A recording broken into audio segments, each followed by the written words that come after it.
shloka reading and understanding. And today we will be doing 16.20 shloka, 16.20.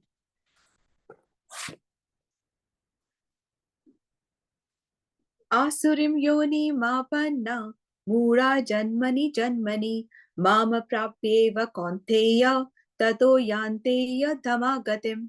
Hi Krishna. इसका word meaning ले लेते हैं हम पहले.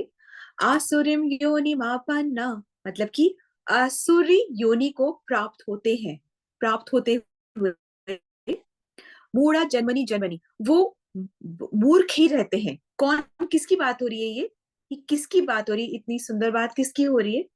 जो आसुरी व्यक्ति हैं, जो लोग क्रूर हैं. क्रूर है मतलब वो दूसरों का नहीं सोचते हैं, दूसरों को हानि पहुंचाने में नहीं सोचते हैं. तो जो क्रूर है मतलब जो दिल से कठोर है, दूसरों को अपनी अपनी वाणी से भी दुख पहुंचा सकते हैं, अपने एक्शन से भी दुख पहुंचा सकते हैं, उनको मार के भी खा सकते हैं, उनको उनको सप्रेस करके भी खुद ऊपर बढ़ सकते हैं, प्रोग्रेस कर सकते हैं. वो उन लोगों की बात, जो क्रूर लोग हैं उन लोगों की बात हुई. नंबर वन, जो द्वेषी लोग हैं, जो दूसरों से द्वेष करते हैं. जब दूसरों से द्वेष करते हैं तो क्या होता है कि भगवान कहते हैं तुम मुझसे द्वेष कर रहे हो. कैसे कहते हैं भगवान ऐसे कि तुम मुझसे द्वेष कर रहे हो? क्योंकि दूसरों के हृदय में भी भगवान परमात्मा के रूप में बैठे हुए हैं. तो भगवान कह रहे तुम जब द्वेष करते हो तो तुम मुझे दुखी करते हो और तुम मुझसे द्वेष भी करते हो. दुखी क्यों करते हो? क्योंकि तुम मेरी बात जब नहीं मानते हो तो मुझे दुख होता है, और मुझे दुख होता है ये जान के कि अब तुम्हारा विनाश ही होगा. ठीक है, यदि तुम बात मान लोगे तो कल्याण होगा, बात नहीं मानोगे तो विनाश होगा. जिस तरीके से पेरेंट्स को जब होते हैं, वो जब बच्चों को कुछ कहते हैं, जो बच्चे नहीं मानते हैं, तो पेरेंट्स को दुख होता है. दुख किस लिए होता है? ये सोच करके कि यदि ये मान ले तो उसका कल्याण हो जाएगा, और यदि ना माने तो दुख होता है देख करके कि ये अब इसका फॉल, डाउनफॉल ही होगा. और जब हम दूसरे से ईर्ष्या करते हैं तो भगवान कहते हैं तुम मुझसे ईर्ष्या कर रहे हो, उसके अंदर जो मैं बैठा तुम मुझसे ईर्ष्या कर रहे हो. ठीक है, और जब ईर्ष्या करते हैं तो हम अपने आप को श्रेष्ठ मानते हैं और अगले को हम श्रेष्ठ नहीं मानते, पहली बात. और दूसरी बात, अगले अगले पर हम क्या कहते हैं? विश्वास नहीं करते. तो भगवान कहते तुम मुझ पर विश्वास नहीं करोगे, तुम फिर शास्त्रों का अध्ययन नहीं करोगे, फिर तुम्हारा पतन ही होगा. तो ऐसे कह रहे हैं कि आसुरिम योनि मापन्ना मतलब आसुरी जो योनि को प्राप्त होते, कौन से? जो क्रूर है, द्वेषी है और पापी है, अधम. ये तीन लोगों की बात हो रही है. ऐसे लोग मूढ़ा जन्मनी जन्मनी, ऐसे मूर्ख लोग जन्म जन्मांतर तक माम प्राप्येव कौन्तेय, हे कुंती पुत्र, वो कभी भी मुझे प्राप्त नहीं कर सकते हैं जन्म जन्मांतर तक. ततो यान्तेय धमागतिम, इसके तत्पश्चात क्या होता है कि वो अधम गति को ही प्राप्त होते हैं. मतलब वो फिर उनका डाउनफॉल, डाउनफॉल और डाउनफॉल ही होता है. हे कुंती पुत्र, वे मूढ़ मनुष्य मतलब वो मूर्ख मनुष्य मुझको प्राप्त न होकर, मुझे नहीं प्राप्त होते, वो जन्म जन्मांतर तक आसुरी योनि को प्राप्त होते हैं, और फिर उससे भी अति अधम योनि को प्राप्त होते हैं. मतलब वो गिरते ही जा रहे हैं, वो डाउन डाउन डाउन होते ही जा रहे हैं, अर्थात घोर नरकों में पड़ते हैं. ऐसा उनका होता है. ठीक है, this is so so so scary. ये बहुत डरने वाली बात है कि इसको हमें बहुत आसानी से ले नहीं रहे कि तो क्या हुआ हम भक्ति नहीं करें. नहीं, मानव जीवन का जो उद्देश्य है, जो पर्पस है, वो भक्ति करना है. नहीं करोगे तो दंड मिलेगा. तो क्या हुआ, हमें कौन देख रहा है हम पाप कर रहे हैं? तो हमें कौन देख रहा है? नहीं, पकड़े जाओ तभी चोर घोषित हो, इससे कोई मतलब नहीं है. आपने पाप करा है तो दंड मिलेगा ही मिलेगा. ये मनुष्य जीवन को अगर आप व्यर्थ करोगे, भक्ति नहीं करोगे, तो दंड मिलेगा ही मिलेगा. इस तरीके से भगवान कह रहे हैं. हम सोचे कि कौन देख रहे हैं? नहीं, भगवान देख रहे हैं. तो भगवान कह रहे हैं कि जो तुम कर्म कर रहे हो और जो तुमको फल मिल रहा है, तो वो मैं देख रहा हूं कि तुम कौन सा कर्म कर रहे हो, और उस कर्म का तुम्हें क्या फल मिलना है वो मैं निर्धारित कर रहा हूँ. सो डोंट थिंक कि तुम you easily getting away, don't think like that. ठीक है, तो कहने का तात्पर्य ये कि आसुरी योनि को जो प्राप्त होते हैं एक बार, ऐसे मूर्ख लोग भगवान को तो प्राप्त हो ही नहीं सकते, और वो बल्कि और डाउन डाउन डाउन ही जाते रहते हैं. इस तरीके से नीचे की योनि में ही गिरते रहते हैं. अब अगर भक्त जो है वो भक्ति कर रहा है, और भक्ति का जो फल होता है वो कभी भी खत्म नहीं होता है, तो क्या होता है? अगर हमसे भक्ति छूट भी जाती है, अगर हमसे भक्ति छूट भी जाती है, तो भगवान क्या करते हैं? हमें भक्ति में वापस से खींच के लाते हैं. भक्ति छूटती क्यों है? क्योंकि कोई हो सकता है पास्ट लाइफ का कोई दोष हमारे पास फिर से आ गया हो, अपना फल दिखा रहा हो. ठीक है ना। कोई बीज डला हो पास्ट लाइफ में अधर्म का, पाप का, तो बीज फलित हो रहा हो और हमारी भक्ति हमसे छीन रहा हो, ऐसा होता है। परंतु भगवान फिर वापस हमें भक्ति में वापस से खींच करके ले आते। ठीक है। अगर हम पूछें, अगर कोई पूछे, जस्ट इट्स अ क्वेश्चन, अगर कोई पूछे कि यदि भक्त जो है वो भक्ति कर रहा है और कदाचित वो भ्रष्ट हो जाए, सपोजिंग भ्रष्ट हो जाए, तो उसका क्या होगा? It's just a simple question. तो उसका क्या होगा? कोई भक्ति कर रहा है और भक्ति के पथ से वो गिर जाए तो उसका क्या होगा? माता जी जहां तक भक्ति की है वो तो रहेगा उसका सस्टेन। बिल्कुल ठीक है, रहेगा। वो वो नरक में नहीं जाएगा, वो नरकों में नहीं जाएगा। ठीक है, जिसने भक्ति कर ली है वो नरकों में नहीं जाएगा। भगवान उसको फिर से भक्ति में खींच के लाएंगे, ऐसा मौका देंगे, ऐसा माहौल देंगे, फिर किसी वजह से वो वापस से चूज करेगा कृष्ण को और कृष्ण वापस उसको भक्ति में खींच करके लाएंगे। ठीक है। अब जो भक्त है, जब आ, वो जब हायर प्लैनेट्स पे जाता है, जिस भी हायर प्लैनेट पे जाए, फिर वहां से फिर वहां से उसका क्या होता है? क्या वो वापस लौट कर आता है? और आता है तो क्यों लौट कर आता है? जब उसके पुण्य खत्म हो जाते हैं वहां तो वापिस आना ही पड़ता है बाकी के कर्मा निभाने तो भुगतने। हम अभी तो हमने कहा है, अभी तो हमने कहा है कि भक्तों के भक्ति कभी खत्म ही नहीं होती। मतलब भक्ति की जो जो फल है वो कभी खत्म ही नहीं होता, भक्ति कभी क्षीण होती ही नहीं है। जो भक्ति हमने कर ली वो तो माइनस में जाएगी नहीं, मतलब वो अकाउंट में रहेगी। फिर क्या होगा? फिर वो माइनस में तो नीचे। वो तो माइनस नहीं जाएगी माता जी, पर अगर वो ऊंचे प्लेनेट पे चला गया, हाँ अच्छा और ऊंचा जाए, ये तो नहीं उसको जो बाकी कर्म बच गए उसके और उनका कुछ नहीं होगा। ठीक है। तो भक्त, जैसे कहा ना, अभी भी कहा कि जो भक्त, जिसने भक्ति कर ली, जिसने कृष्ण के नाम ले लिया, जो कृष्ण की शरण हो गया और वो जब हायर प्लेनेट पे चल गया, तो एक्चुअली में उसके पुण्य खत्म होंगे ही नहीं, तो कैसे नीचे आएगा? कह रही ना, पर उसके माता पुण्य खत्म नहीं होंगे, वो नीचे नहीं आएगा। परंतु जब वो खुद से ऊब जाएगा, जब वो खुद से आना चाहेगा, तब वो आता है। ये उसकी बात है, यहाँ ऐसा पे पर होता है। माता जी जैसे राजा भरत थे, जैसे राजा भरत थे तो उन्होंने तो बहुत भक्ति कर ली थी, तो हम्म। नदी किनारे बैठ के वो तो जब पूरी उनका वो रिकॉर्ड उतना रहना ही चाहिए था, परंतु जब हम्म। वो हिरण में आ गए और वो तो अगले जन्म में हिरण ही बन गए, तो फिर वो हाँ, कहाँ वहां पे। तो ये उनका, क्योंकि लास्ट में उनकी आसक्ति हिरण में रह गई थी, इसलिए तो माता जी भक्ति फिर लास्ट। वो रहेगी, पर वो मतलब हिरण को फिर उन्होंने आगे भगवान ने ऊपर भेजा हिरण के बाद में, पर एक हाँ, को आना ही पड़ा ना। तो तो जो उसके बाद हुआ क्या? ऐसे, हाँ मरने ठीक है, वाले बात है। को परफेक्ट, मैं पता है। समझ गई आपका प्रश्न, मैं समझ गई कि आप कह रहे हैं कि उसने तो इतनी भक्ति करी, पर फिर भी तो वो हिरण के बॉडी में बन के आया है ना, ये यही आपका प्रश्न है? Is that okay? यही प्रश्न है आपका? यस। तो इसमें भगवान की कृपा थी, इसमें भगवान की कृपा ये थी कि उनको हिरण की बॉडी दी, परंतु उनको याददाश्त दी कि मैं ऐसे, याददाश्त थी कि मैं ऐसे भक्ति कर रहा था, तो उसकी वजह से फिर वापस से वो भक्ति कर पाए और उनका फिर कितनी जल्दी उद्धार हो गया। जी ये माता जी ऐसे। उनकी कृपा थी कि उनका फिर हाँ कितनी जल्दी उद्धार हो गया। फिर वो बिल्कुल भगवान के लोग चले ही गए, कितनी जल्दी उनका उद्धार हुआ। वरना आप, अभी आपको एक चीज, अभी आप और एक चीज नोटिस करना, एक फ्लो में वो चीज आएगी, जब मैं बोलूंगी आप उसको नोटिस करना, it be answer to your question only, आप वो नोटिस करिएगा। ठीक है। सो कहने का तात्पर्य कि भक्ति का पुण्य कभी क्षीण नहीं होता है, कभी खत्म नहीं होता है। और अगर भक्त अपने पद से गिर भी जाए तो भगवान उसको फिर मौका देते हैं भक्ति करने का, फिर वो मौका देते हैं भक्ति करने का, और भक्ति करके फिर वो वापस भगवान के धाम आ सकता है। ठीक है। तो भगवान जो है बहुत ही दयालु है। तो जो भक्ति करना चाहते हैं उसके लिए भक्ति के लिए फैसिलिटेट करते हैं, और जो असुर बनना चाहते हैं तो भगवान कहते हैं और बड़ा असुर बनो, ऐसा करो तुम और बड़ा असुर बनो, तो फिर वो उसके लिए भी प्रोवाइड करते हैं। ठीक है, इस तरीके से चलता है। ठीक है। अब जो असुर की योनि को प्राप्त होते हैं, ये क्वेश्चन है, जो असुर की योनि को प्राप्त होते हैं, क्या वे कभी कृष्ण की कृपा से मुक्त हो पाएंगे? जी माता जी जैसे वो द्वारपाल थे, वो भगवान के पास जाके वापस वो राक्षस योनि में आए दूती के गर्भ में, और हम्म। उन्होंने तांडव मचाया, पर हम्म। भगवान ने फिर उनका उद्धार कर दिया और फिर वो हम्म। ऊपर चले गए। जैसे ओके। माता जी कुबेर के पुत्र हम्म। नलग्रीव और हम्म। हम्म। इन लोग हम्म। ये भी तो हम्म। मुक्त हुए ही हैं। ठीक है। अब है ना, आप जिनकी बातें कर रही हो ना, वो एक्चुअली में श्रापित थे, उनको वो जब वो द्वारपाल थे तब वो विष्णु की सेवा में ही थे, विष्णु को अपने ट्रू हार्ट से, सच्चे दिल से प्रेम करते थे और उनकी भक्ति सच्चे दिल से कर रहे हैं। तो जो ऐसे असुर होते हैं कि किसी श्राप की वजह से वो एक योनि को भुगत रहे हैं, तो ऐसे असुर जब हो जाते हैं तो उनके उद्धार के लिए कृष्ण खुद आते हैं और फिर उनका उद्धार करते हैं और फिर उनको वापस से भगवत धाम की प्राप्ति होती है।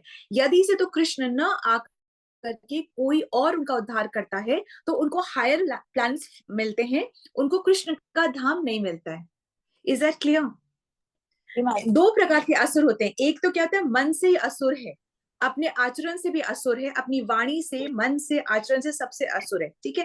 तो उसकी तो अधोगति है, वो तो फिर नीचे नीचे ही जाएगा, उस पर भगवान कृपा नहीं करेंगे। नो, उस पर नहीं करेंगे, वो नीचे नीचे नीचे ही जाता जाएगा, ठीक है, ये है। परंतु जो दूसरे तरीके के असुर होते हैं, जो कि श्रापित असुर हैं, कि मन से तो वो बहुत अच्छे हैं परंतु किसी ना किसी श्राप के कारण उनको ये असुर योनि मिल गई है। अभी जो आपने कहा, तो जो आपने कहा ना, आपने किसका एग्जाम्पल दिया है अभी?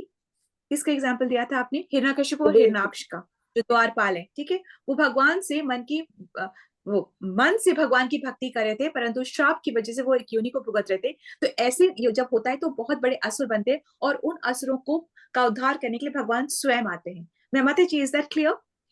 Any question that you want to ask? माता जी फिर रावण किस योनि में आता था? रावण ने तो भक्ति भी करी थी और मन से भी वो मतलब आसुरी प्रवृत्ति का था। रावण जो था ना आसुरी प्रवृत्ति का था और उसने बहुत भक्ति करी, उसने शिव की कितनी कितनी कितनी आराधना करी थी उसने शिव की। क्या होता है कि ना, जब ऐसा बड़ा असुर हो तो उसको मारने के लिए, उसका उद्धार करने के लिए भगवान स्वयं आते हैं। तो अब हमें क्या करना चाहिए? क्या हम एंडेवर करें असुर बनने के लिए? हम जितना भी कर लेना, हम इतने बड़े असुर बन ही नहीं सकते, बहुत मेहनत लगती है असुर बनने के लिए। तो हमें क्या करना है? बेटर है कि हम भक्त बनने में मेहनत कर ले, ठीक है। तो वो या तो इतना बड़ा असुर बना जाए, इतनी मेहनत करी जाए। रावण ने कितनी तपस्या करी, ठीक है, हिरण्यकशिपु ने कितनी तपस्या करी और तब वो इतने बड़े असुर बने और उतने बड़े असुर बन के फिर उनका उद्धार करने के लिए भगवान आए और फिर उनका उद्धार हुआ। तो उतने बड़े असुर तो कितनी मेहनत करके भी बन नहीं सकते, ठीक है ना। तो इसलिए बेटर है कि हम भक्त बनने की कोशिश करें, ठीक है। अब भगवान कह रहे हैं कि जब कोई भी कर्म करता है तो उसका फल उसको मिलता है, ये ऑटोमेटिक प्रोसेस नहीं कि ये कर्म करा ये फल मिल गया। भगवान कह रहे हैं मैं वो देखता हूं और फिर मैं डिसाइड करता हूँ किस कर्म का उसको क्या फल मिलना है, ठीक है। ये बोलते हैं भगवान, ये मैं डिसाइड करता हूँ। तो ऐसा अब है ना, एक बहुत इंपॉर्टेंट बात है कि अगर हम सबको ऐसा जन्म मिला है जहां पे हम बैठ करके शांति से भक्ति कर पा रहे हैं या भक्ति के लिए हमारा अनुकूल है ऐसा जन्म, तो ऐसा जन्म एक्चुअली में बहुत बहुत बहुत बहुत दुर्लभ है। ऐसा जन्म आसानी से नहीं मिलता है। It is very very very rare fortune. ऐसा बिल्कुल भी नहीं होता है। परफेक्शन तो छोड़ ही दो, अगर हम कोशिश भी कर पा रहे ना भक्ति करने के लिए तो ये भी बहुत रेयर फॉर्च्यून है, ठीक है। हमें मौका मिल रहा है तो ये बहुत रेयर फॉर्च्यून है। अगर आप इन्हें कभी रात में आसमान के मतलब छत पे जाकर के आसमान के आप तारे सितारे और ग्रह और नक्षत्र देखने की कोशिश करिए, ठीक है। अनगिनत, ये ब्रह्मांड बहुत बड़ा है, हमें ऐसा लगता है, और जो हमारा ब्रह्मांड है तो बहुत छोटू सा ब्रह्मांड है। ऐसे ही अनगिनत कितने ब्रह्मांड और है। तो अब आप ये सोच लो कि हम इनमें से कितने ब्रह्मांडों में, इधर तो छोड़ ही दो, बाकी में कितने ब्रह्मांडों में हम टहल करके, विचरण करके, घूम घाम करके आ चुके हैं, ठीक है ना। हम अभी तक से भगवत धाम पहुंचे नहीं है। हम पता नहीं कहाँ कहाँ घूम चुके हैं, क्या क्या हमारा जन्म हो चुका है, कितनी कितनी हम योनियां प्राप्त कर चुके हैं, कितने कितने हम ब्रह्मांडों में घूम चुके हैं, पर अभी भी हमें भगवत प्राप्ति नहीं हुई है। अब इस वाले जन्म में हमें ये पता चल गया है कि रास्ता क्या है। तो अब हमें क्या करना चाहिए? क्या करना चाहिए हमें? मीतू जी, हमको क्या करना चाहिए अब अगर हमको पता चल गया है? अगर हमारे पास जीवा है, अगर हमारे पास जीव है, हम बोल सकते हैं, ठीक है, और हमारे पास थोड़ा सा ज्ञान है, जब हमें समझ में आ रहा है कि भक्ति इतनी इंपॉर्टेंट है, तो हमें जीवा से ज्ञान और ज्ञान से भक्ति करनी चाहिए। भक्ति सबके लिए है। कोई ये बड़ा छोटा, रिच पुअर, वो बहुत अमीर वो बहुत गरीब, इससे भक्ति का कोई वास्ता नहीं है।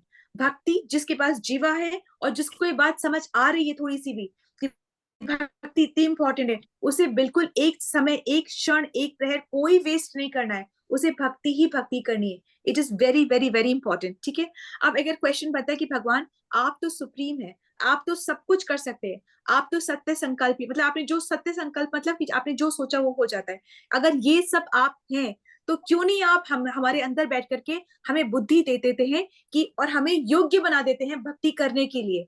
आप क्यों नहीं ऐसा कर सकते, क्यों नहीं ऐसा कर सकते? तो आंसर है कर सकते हैं, बिल्कुल भगवान सब कुछ कर सकते हैं, पर उनको ऐसे करने की इच्छा नहीं होती। क्यों नहीं इच्छा होती? भगवान कहते हैं कि अगर से तो कोई जीव खुद से ही असुर बनना चाहे तो भगवान फिर इंटरफियर नहीं करते। अगर हम खुद से ही असुर बनना चाहें, हम खुद से ही नहीं करना चाहें, तो भगवान फिर इंटरफियर नहीं करते। हम खुद से ही भ्रम में रहना चाहें तो भगवान इंटरफेयर नहीं करते। अगर हम खुद से ही गुरुओं के चक्कर में, मतलब गुरु मतलब फेक गुरु के चक्कर में, बाबा जी के ताबीज के, ये जय हो कल्याण हो ये हो, इसमें हम पढ़ना चाहें तो फिर भगवान फिर इंटरफेयर नहीं करते। भगवान फिर उसका विश्वास उसी में ही करते हैं कि अगर असुर बनना चाहते हो तो ऐसा करो, बहुत बड़े असुर बनो। तुम अगर ऐसे ही किसी से भी विचलित होकर के उनको फॉलो करना चाहते हो तो ऐसा करो, तुम और फॉलो करो, और तुम मुझसे दूर दूर दूर दूर ही जाते रहो। भगवान इस तरीके से कहते हैं। अब भगवान क्या चाहते हैं? भगवान चाहते हैं कि पहले ग्रूमिंग होनी जरूरी है, क्योंकि यदि से मैं तुमको बना भी दूं तो फिर वापस तुम गिर जाओगे। क्यों? क्योंकि तुम्हारी ग्रूमिंग नहीं हुई है। तो भगवान कहते हैं कि तुम्हारी ग्रूमिंग होना जरूरी है, तुम्हारे को खुद से भक्ति करना जरूरी है, तुम्हें खुद से भक्तों के संग में रहना जरूरी है। जब तुम संग में रहोगे, भक्ति करोगे, तभी तुम्हें बात समझ में आएगी, तभी तुम इसको फॉलो कर पाओगे। ठीक है, और क्या करना है हमें सिर्फ भगवान के नाम को जपना है, दैट इज इट। बाकी चीज भगवान कहते हैं मैं करूंगा, पर तुम नाम तो ले लो मेरा। ठीक है, ये क्वालिफिकेशन है। अब जैसे प्रिंसिपल भी किसी बच्चे को पास कर सकता है, पर क्या उससे उसका भला होगा? उसको बुद्धि आएगी ही नहीं, वो जीवन में अच्छा कर ही नहीं पाएगा। ठीक है, इसी वजह से भगवान प्रिंसिपल भी ऑब्वियसली रूल्स है, उस रूल को फॉलो करेंगे, वो पढ़ाई करेंगे, तब हम जब पास होंगे तब हम जीवन में श्रेष्ठ बन पाएंगे, वरना हम नहीं बन पाएंगे। इसलिए भगवान कहते हैं तुम्हारी ग्रूमिंग जरूरी है, तुम्हें करना पड़ेगा, तभी तुम आओगे। इसमें मैं तुम्हारी चीटिंग से पार्शल नहीं हो सकता। हाँ, तुम करोगे, बस नाम ले लोगे तो मैं तुम्हारे को अपना मानकर कि तुम्हारी रक्षा मैं करूंगा। ठीक है, एक नाम तो तुमको लेना ही पड़ेगा, दैट इज, वो तुमको करना पड़ेगा। ठीक है, तो फिर असुरों का उद्धार कब होगा, कैसे होगा? असुरों का जो गिरते गिरते जा रहे, उनका उद्धार कब होगा? That's the question. जी, कभी कोई वैष्णव का संग उन्हें कभी मिल जाए, या वैष्णवों कभी की कृपा। उनको कभी, जैसे बिल्कुल ठीक बात है जी, कभी हुआ कि उनको कभी भगवत गीता का कोई श्लोक मिलने को सुनने को आ गया, जैसे हमने भी श्रीमद् भागवतम भी स्टार्ट होती है ना धुंधुकारी और उसके से, कि उसने श्रीमद् भागवतम सुन ली। अब वो कहीं कहीं से भी कुछ भी, चाहे वो 7 दिन की भागवत होती है, चाहे वो कुछ भी भगवान की चर्चा आपके कान में पड़ गई, तो वे असुर जो है, असुर के कारण, आप लोग तो खैर कोई है ही नहीं असुर, बिल्कुल भी नहीं है, बहुत फॉर्चुनेट हैं, बहुत सौभाग्यशाली हैं, पर उन असुरों की में कहीं पड़ जाए भगवान का नाम, तो फिर उनका उद्धार की पद्धति शुरू हो जाती है। ठीक है, सो ये हो गया। अब तो जो ओरिजिनल असुर होते हैं वो निम्न योनि में जाते हैं, जो श्रापित असुर हो जो होगा बन जाते हैं, वो भगवान द्वारा मारे जाते हैं, भगवान द्वारा उनका उद्धार होता है। ठीक है, तो हमें क्या करना है? प्लानिंग करनी है भक्त बनने की, असुर बनने की हमें प्लानिंग नहीं करनी, क्योंकि हम कभी भी इतने बड़े असुर बन ही नहीं सकते कि भगवान खुद आएंगे कि हमारा उद्धार करने के लिए, ऐसा होने वाला नहीं है। ठीक है, इसलिए हमें खुद को भक्त बनना है। ठीक है, और असुर बनते क्यों है? क्योंकि हम भगवान से ही ईर्ष्या करते हैं, इसलिए वो असुर की क्वालिटीज हमारे अंदर आने लग जाती हैं। ठीक है, भगवान का नाम किसी भी तरीके से लो तो वो भगवान उस नाम को सुनते हैं, आपने उसके पीछे और क्या गलत गलत करा वो नहीं सुनते। जैसे कि कहा, एक बहुत सुंदर स्टोरी है, पर अब वो स्टोरी पे मैं नहीं जा रही, कि जैसे हराम हराम हराम भी जब कहते हैं ना, तब उसमें भी, हाँ सॉरी माता जी, यस माता जी, उसमें भी राम छुपा हुआ है। उसमें भी राम छुपा हुआ है। जैसे हराम कहते हैं ना कि हराम है, हराम जैसे बहुत बोलते हैं ना, तो उसमें भी राम छुपा हुआ है। तो भगवान क्या देखते हैं? राम, तुमने राम बोला ना, भगवान वो देखते हैं, हे राम बोलो हराम बोलो, तो जो राम है भगवान अच्छा देखते हैं, जैसे पेरेंट्स होते हैं ना बच्चों की अच्छाई देखते हैं, कुछ गलत भी करती है उसको एलिमिनेट कर देते, वो नहीं देखते, ऐसा भगवान का प्यार है अपने बच्चों के लिए। तो जिस भी तरीके से भगवान का नाम लेना जरूरी है, ठीक है। Hare Krishna, let's move on quickly to another services. Sorry again it's become little late. Let's move on to this understanding from today's shloka. Srila Prabhupada की जय, श्रीमद् भगवत गीता की जय। हरे कृष्णा।